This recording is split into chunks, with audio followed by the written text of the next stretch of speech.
Şəhərimizdə 9 may qələbə bayramının qeyd olunması Sovet İttifaqı qəhrəmanı İsrafil Məmmədovun ev muzeyinin açılışı ilə başladı.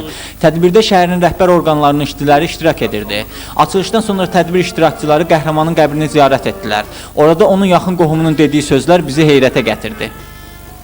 Təəssüf olsun ki, İsrafil Məmmədova aid olan bəzi əşyalar müəyyən məlum olmayan səbəblərdən də onun qızıl medaldır, bəzi əşyalarıdır. Onlar hələ də tapılmıyordur. Yoxdur, yəqin ki, bu araşdırmalar aparılıb, onun bu əşyaları qaytarılıb ev muzeyinə təqdim olunacaqdır. Muzeyin direktoru şifahi olaraq bizə bildirdi ki, medal Bakıda hansısa muzeylərin birində saxlanılır. Şəhər ictimaiyyətinin nümayəndələri Böyük Vətən müharibəsinə həsr olunmuş əbədi məşəl kompleksinin önünə əklilər qoydular.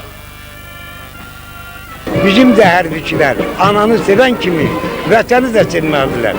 Hərbi hissədə, hərbi lavazımatla topdur, tüfəkdir, artilleriyadır, tankdır.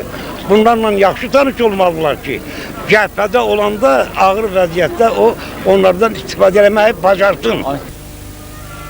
Bayram tədbiri Qələbə Parkında davam etdirildi. Burada müxtəlif qrupların ifasında konsert proqramı keçirildi. Şənlik veteranların şərəfinə verilmiş ziyafətlə sona çatdı. Vüsal Məmmədov, Vaqif İbrahim Xəlil, Xəbər Plus.